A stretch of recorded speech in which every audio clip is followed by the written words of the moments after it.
So hey my friends welcome. So आज की इस वीडियो में हम इन आज जिन्होंने अभी जिन्होंने फर्स्ट रैंक हासिल किया उनके आंसर बुकलेट से इंग्लिश समझेंगे और पूरे आंसर बुकलेट को एनालाइज करेंगे किस तरीके से एक आंसर लिखा जाता है यूपीएससी के लिए। अगर आप भी यूपीएससी की तैयारी कर रहे हैं तो आप ये वीडियो को पूरा देख सकते हैं। सो देखिए हम क्वेश्चन स्टार्ट करते हैं हमारा।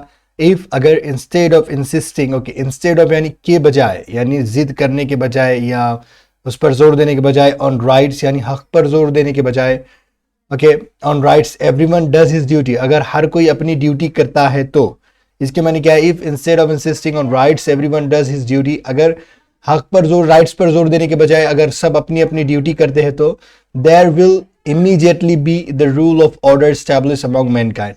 देयर विल बी मतलब क्या होगा, देयर के माने वहां नहीं, मतलब बोलते ना ऐसा हो जाएगा। सो इमीडिएटली फौरन क्या हो जाएगा, B the rule of order, rule of order establish हो जाएगा, आ जाएगा, स्थापित हो जाएगा हमारे लोगों में, ओके अमंग मैनकाइंड में, ओके इंसानियत में, मतलब अमंग यानी एक से ज्यादा के लिए इस्तेमाल होता है। ओके अगर हम बोलना है कि एक इंसान है जो आसपास के कोई दो लोग बैठे तो बिटवीन का इस्तेमाल होता है, लेकिन बहुत सारे तो अमंग का। देखिए महात्मा गांधी ने कहा ये। अब ब्रिंग आउट हमें क्या बोलना है, bring out what this statement means to you in the present context. अब इसके अंदर क्या आपको समझ में आया, वो सारी चीजें, ये स्टेटमेंट के मायने आपके नजरों में क्या है, मीन्स टू यू क्या मतलब है, इन द प्रेजेंट कॉन्टेक्स्ट आज के दौर में इसका क्या महत्व है आपके नजर में, वो आपको मतलब ये करना है, ओके बताना है। सो देखते हैं इसका आंसर किस तरीके से हैंडल किया गया है, किस तरीके से लिखा गया है। Okay by the above statement, okay मतलब ऊपर के स्टेटमेंट से, ओके ऊपर के स्टेटमेंट से जो दिया हुआ है, गांधी जी बिलीव्स। अब ये बिलीव्स क्यों आया है, ये वर्ब का फिफ्थ फॉर्म हम मानते हैं, मैंने आपको पहले ही पढ़ा है।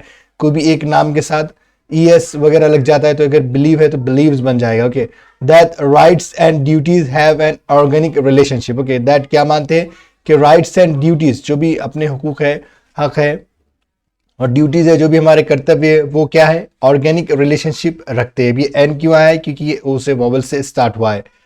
अब एक ऑर्गेनिक के मायने होते हैं कि मतलब ऐसा फूड जिसमें हम केमिकल्स वगैरह का इस्तेमाल नहीं करते, लेकिन दूसरे के मायने हो रहे हैं यहाँ पर कि जिसे हार्मोनियसली, मतलब दोनों एक तरह से फिट है, ओके दूसरे एक दूसरे के लिए ही बने, तो ऐसा इनका रिलेशनशिप है। ओके मतलब ये ऊपर वाला जो दिया राइट्स और ड्यूटीज का, rights are embedded in duties, मतलब ये राइट्स पहले से ही जड़े हुए, मतलब उसमें समाये हुए हैं, क्या में ड्यूटीज में। And if we care of our duties, और हम हमारे ड्यूटीज की कदर करते हैं, कर्तव्य की कदर करते हैं, we would automatically enjoy our duty rights. Okay मतलब ड्यू राइट्स, जो भी हमारे राइट्स है हम ऑटोमेटिकली उसका एंजॉय करना शुरू करेंगे। अब देखिए यहाँ पर क्या है, if we care, okay if we care, ये देखिए यहाँ पर ना सिंपल प्रेजेंट टेंस इस्तेमाल हुआ और यहाँ पे वुड का इस्तेमाल हुआ है, वुड और ये वर्ब की फर्स्ट फॉर्म, तो इसे हम कंडीशनल सेंटेंस कहते हैं। हम इसे दूसरे वीडियो में आराम से देखेंगे। हम बोलते हैं ना कि अगर मैं ऐसा करता हूं तो मैं वहां पर जाता हूं, ओके मतलब अगर मैं आया तो तुमसे मिलूंगा, ओके इस तरीके से हम बोलते हैं ना, अगर मैं आता तो तुमसे मिलूंगा, अगर मैं गया तो मैं ये करूंगा, उस तरीके के सेंटेंस इस तरीके से इस्तेमाल होते हैं फर्स्ट फॉर्म लगाकर और ये वाले। ओके तो हम देखेंगे इसे डिटेल में।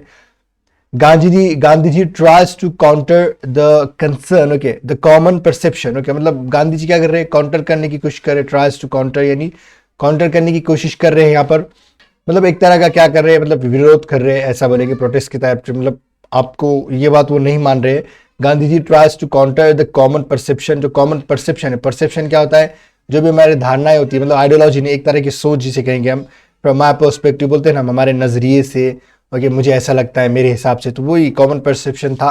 That rights and duties are antithetical, okay rather मतलब क्या है कि जो राइट्स है, ओके राइट्स और ड्यूटीज है वो एंटीथेटिकल है, रेदर मतलब एंटीथेटिकल यानी अपोज है, एक दूसरे से अलग है, समझ लीजिए। ओके इनकम्प्लीट है, मतलब दोनों का कोई मेल मिलाप नहीं, इस तरीके से हम बोल सकते हैं। इनकम्पैटिबल है, इस तरीके से हम बोल सकते हैं। He establishes that rights and duties are complementary to each other। अब इसी के अपोजिट में क्या बोल रहे हैं गांधी जी, लोग का मानना है कि ये दोनों कॉम्प्लीमेंट्री नहीं है, एक दूसरे को पूरा नहीं कर सकते, मतलब ये अलग है ये अलग है, लेकिन वही गांधी जी क्या बोल रहे हैं, establishes that rights and duties are complementary to each other। Complementary यानी एक दूसरे को पूरा करते हैं, ओके एक दूसरे को पूरा करते हैं, उस सिलसिले में हम कॉम्प्लीमेंट्री का इस्तेमाल करते हैं। ओके तो गांधी जी की ये धारणाएं थी, ये सोचती, और लोगों की उस वक्त वो सोचते थे कि ये एंटीथेटिकल है, ओके मतलब एक दूसरे से अलग है, ओके इसे अलग तरीके से देखना है, उसे अलग तरीके से।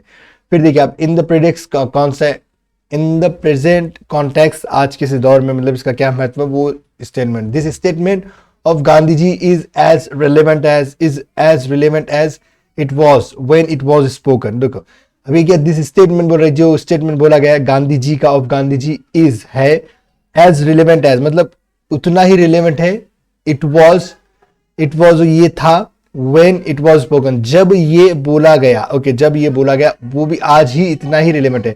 हम यहाँ पे एज का इस्तेमाल करते हैं और बीच में एक एडजेक्टिव लगा देते हैं, हम बोल सकते हैं कि मैं ऐसा हूं, मतलब मैं जैसा था वैसा ही हूं, बोलते हैं ना, वो वाली चीज है। तो गांधी जी ने जो स्टेटमेंट बोला था तभी भी, जब से लेके अब तक उसका महत्व उतनी ही रिलेवेंट रखता है, अब के दौर में भी हो। तो ये इट वॉज स्पोकन यानी ये बोला गया था, यहाँ पे किसके द्वारा बोला गया था, गांधी जी के, it was spoken by Gandhi ji. ये पैसिव सेंटेंस है, ओके ये भी हम देख चुके हैं। फिर देखिए, today even more people shy away from fulfilling their duties to the best of their capabilities out of a hesitation. Okay let me scroll down. तो पहले थोड़ा पहले से इसी देख लेते हैं। टुडे आज क्या है, इवन मतलब अब भी बोलते हैं हम, इवन अब भी, स्टिल इस तरीके से, मोर पीपल बहुत सारे लोग, शाय अवे यानी मतलब डर के कारण या कॉन्फिडेंट नहीं होता है उसके कारण वो चीज अवॉइड करते हैं लोग, उसे बोलते हैं शाय अवे फ्रॉम फुलफिलिंग। ओके किस तरीके से फ्रॉम फुलफिलिंग यानी वो बजा लाने से, जैसे ड्यूटीज राइट्स को क्या है समझने में, उसे पूरी तरीके से अमल नहीं कर रहे हो, क्या एक्ट नहीं कर रहे हो उस पर। देयर ड्यूटीज उनके जो कर्तव्य है, to the best of their capability, मतलब उनके पूरे जो काबिलियत में है, उनका जो भी मतलब क्या बोलेंगे पावर है, फिर भी वो नहीं कर रहे out of hesitation. Okay out of hesitation यानी हिचकिचाहट से, that they would not be rewarded, मतलब क्या इनका क्या प्रॉब्लम है इनकी कि लोग शाय अवे करते हैं, मतलब डर जाते हैं एक तरह से, ओके जिसके अंदर कॉन्फिडेंट नहीं होता उसे हम शाय अवे करना कहते हैं।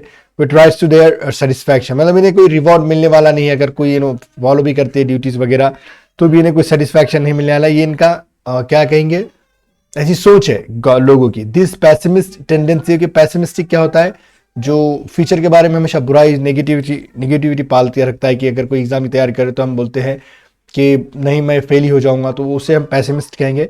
और टेंडेंसी यानी जो हमारे आदत होती है एक तरह की, उसे कहेंगे tendency. Is present in all walks of life from teachers to, मतलब सभी के अंदर पाई जाती है walks of life, okay present सभी के अंदर प्रेजेंट है, फ्रॉम टीचर से स्टूडेंट तक, टू सिविल सर्वेंट से लेके पॉलिटिशियन तक, सभी के अंदर ये पाई जाती है। As a result of this, मतलब इसी के परिणाम में, इसी के रिजल्ट में, society is unable to achieve its welfare. Okay मतलब सोसाइटी क्या है, इज अनेबल टू, असमर्थ है, okay can't achieve its welfare, मतलब अचीव नहीं कर पा रही है इसका वेलफेयर यानी कल्याण। And this has led to, और यही क्या क्या है, लीड कर गया है, लेकर गया है कहाँ तक, रिजेंटमेंट तक, okay all around, and thereby social unrest. Okay तो ये रिजेंटमेंट हम रिजेंटमेंट कहते हैं, जिसके अंदर जो विरोध वाली भावना आती है, एक तरह का बगावत करने उठता है, उसे हम कहेंगे all around, and thereby social unrest. Okay all around पूरे इलाके में, पूरे देश में ही समझ लीजिए, सोशल अनरेस्ट बेचैनी हो चुकी है लोगों में। तो इस तरीके से हम ये डील कर रहे हैं। देखिए अब लास्ट पैराग्राफ आई थिंक बचा है। दस इस तरह या इस प्रकार Gandhi ji talisman shows the best way out. Okay talisman में एक तरह का तावीज होता है, लेकिन जो भी गांधी जी बोलते हैं उसे भी हम मानते हैं। Shows the best way out मतलब इसी के लिए एक अच्छे से रास्ता बताते हैं गांधी जी।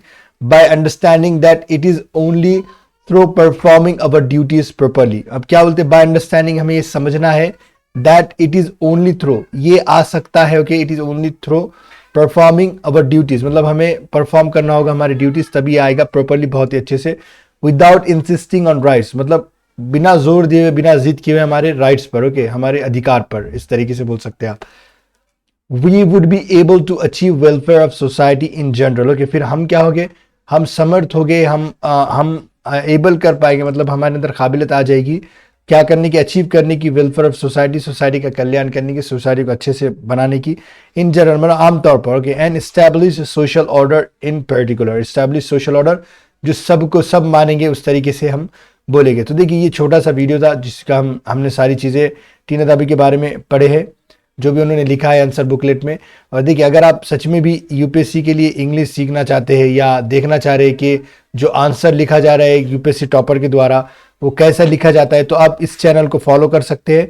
ओके और जो भी सारी चीज़ें हैं, अगर कोई प्रॉब्लम है, कोई डाउट है, तो आप मुझे कमेंट सेक्शन में कमेंट कर सकते हैं। ओके और अगर आपको वीडियो पसंद आया तो इसे लाइक किए बिना बिल्कुल ना जाए और अपने दोस्तों के साथ शेयर ज़रूर करें जो भी इंटरेस्टेड है उसके साथ, और वीडियो चैनल को सब्सक्राइब करें। वीडियो देखने के लिए आपका बहुत बहुत शुक्रिया।